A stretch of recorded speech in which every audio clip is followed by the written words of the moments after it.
Okay, I decided to give PCBWAY a chance at aluminum 3D printing the large cage. I'd already had them do some smaller cages on my time machine, but this is the very large cage that goes in the back, and I wanted it all symmetrical and turning out nice, and it did turn out nice.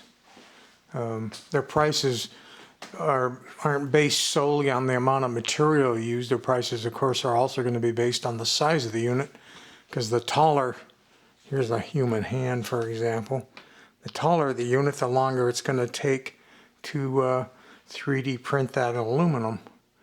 I think it tied it up for over 2 days. It was almost 3 days, and then there's some processing after that. But it turned out perfect, exactly how I wanted it.